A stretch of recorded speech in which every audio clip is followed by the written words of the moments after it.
First time இந்த channel videos பார்க்குறீங்கன்னா please subscribe பண்ணிக்கோங்க. அப்போ தான் நான் போகிற வீடியோஸ் எல்லாமே உங்களுக்கு நோட்டிஃபிகேஷனாக வரும். இன்றைக்கி நம்ம ஒரு குக்கிங் vlog பார்க்கலாமா? My cooking vlog part 2. இன்றைக்கி நான் எந்த டிஷ் மேக் பண்ண போகிறேன் அப்படின்னா ஸ்வீட் தான் பண்ண போகிறேன். என்ன ஸ்வீட் பண்ணுறேன் அப்படின்றத நான் இந்த வீடியோடைய லாஸ்ட்டில் சொல்கிறேன். நான் என்ன ஸ்வீட் செய்கிறேன் அப்படின்றத இந்த வீடியோ லாஸ்ட்டுக்குள்ளே உங்களுக்கு தெரிஞ்சிச்சு அப்படின்னா மறக்காமல் கமெண்ட்டில் சொல்லுங்கள். கரெக்டாக என்ன ஸ்வீட் மேக் பண்ணுறேன் அப்படின்னு சொல்கிறவங்களுக்கு நெக்ஸ்ட் ஷார்ட்ஸில் அவங்களுடைய நேமை நான் மென்ஷன் பண்ணேன். ஓகே, நம்ம ஃபர்ஸ்ட் இந்த இன்க்ரீடியன்ட் மேக் பண்ணுறதுக்கு நம்ம மில்க் எடுத்துருக்கோம். நீங்கள் எந்த மில்க் வேணாலும் எடுத்துக்கலாம். இப்போ நம்ம இந்த பாலை நல்லா ஹீட் பண்ண போகிறோம்.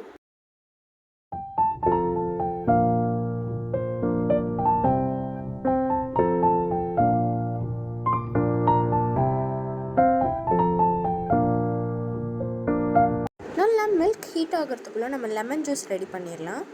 நான் 1 பாக்கெட் மில்க் எடுத்துருக்கேன்றதுனால ஆஃப் லெமன் தான் நான் யூஸ் பண்ண போகிறேன். லெமனில் இருக்கிற சீட்ஸ்லாம் இல்லாமல் ஜூஸை மட்டும் நம்ம எடுத்துக்க போகிறோம்.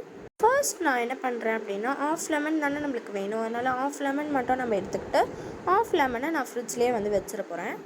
இப்போது ஆஃப் லெமனை நம்ம லெமன் ஜூஸ் எடுக்க போகிறோம். அதுக்கு நான் இந்த மாதிரி ஒரு வடிகட்டி எடுத்திருக்கேன் சின்னதாக. இப்போது நம்ம லெமன் ஜூஸை ரெடி பண்ணிக்கலாம்.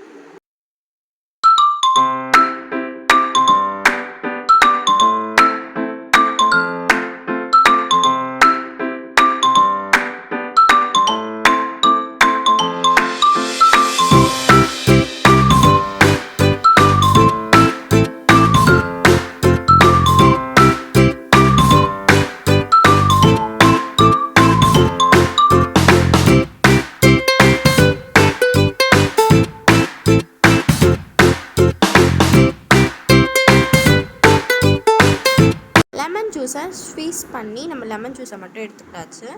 இப்போ நம்ம என்ன பண்ண போகிறோம் அப்படின்னா லெமன் ஜூஸை நம்ம மில்கில் ஆட் பண்ண போகிறோம். நம்ம மில்கில் ஆட் பண்ணுறதுக்கு முன்னாடி அடுப்பை ஸ்லோ பண்ணிவிட்டு லைட்டாக மில்கை மிக்ஸ் பண்ணி விட்டுக்கோங்க. மில்க் நல்லா திக்காக இருக்கணும். நான் வீடியோவில் காட்டுற மாதிரி இந்த டைமில் நம்ம எடுத்து வச்சுருக்க லெமன் ஜூஸை ஆட் பண்ணிக்கலாம்.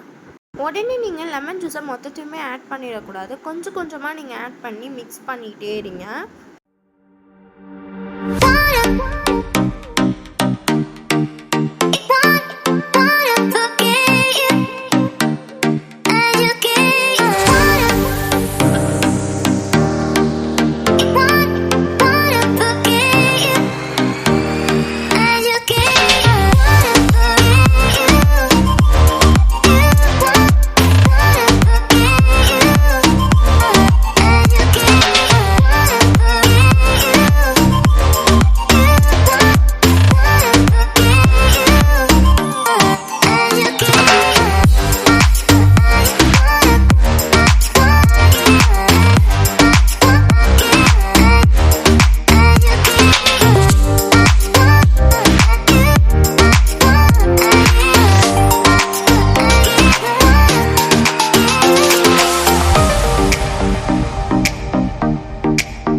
ஆல்மோஸ்ட் நம்ம பால்கோவா மேக் பண்ணி முடிய போகுது. நிறைய பேர் கெஸ் பண்ணியிருப்பீங்கன்னு நினைக்கிறேன் நம்ம பால்கோவா தான் மேக் பண்ணுறோம் அப்படின்ட்டு. இப்போது நல்லாவே தண்ணியெல்லாம் வற்றி பால்கோவா மேக் ஆகிடுச்சு. இந்த டைமில் நம்ம சுகர் ஆட் பண்ணிக்கலாம். உங்களுக்கு எந்த அளவுக்கு வேணுமோ அந்தளவுக்கு சுகர் ஆட் பண்ணி நல்லா மிக்ஸ் பண்ணிகிட்டே இருங்க. அப்போ தான் நம்ம பால்கோவா நல்லா ஸ்வீட்டாக சாப்பிட்றதுக்கு இன்னுமே சூப்பராக இருக்கும். இப்போ நெக்ஸ்ட் பார்த்திங்கன்னா நம்ம கொஞ்சமாக நெய் ஆட் பண்ணிக்கலாம். அவ்வளோதான், சூப்பரான ஒரு பால்கோவா ஸ்வீட் ரெடி ஆகிடுச்சு. இதை நீங்கள் ஃப்ரிட்ஜில் வச்சும் சாப்பிடலாம், இல்லை சூடாக கூட சாப்பிடலாம். இப்போ நான் இதை டேஸ்ட் பண்ணி சொல்கிறேன். எங்கள் வீட்டில் எல்லாருமே சாப்பிட்டு சூப்பராக இருக்குது அப்படின்னு சொன்னாங்க. நீங்களும் இந்த பால்கோவா ரெசிபியை செஞ்சு எப்படி இருக்குன்றது மறக்காம கமெண்ட்டில் சொல்லுங்கள். ஹே காய்ஸ், இந்த வீடியோ பிடிச்சிருந்தா மறக்காம ப்ளீஸ் சப்ஸ்கிரைப் பண்ணிக்கோங்க. அப்போ தான் நான் போகிற வீடியோஸ் உங்களுக்கு நோட்டிஃபிகேஷனாக வரும். அது மட்டும் இல்லாமல் என்னோட இன்ஸ்டாகிராம் பேஜும் ஃபாலோ பண்ணிக்கோங்க. இஷ்கு ஆல்.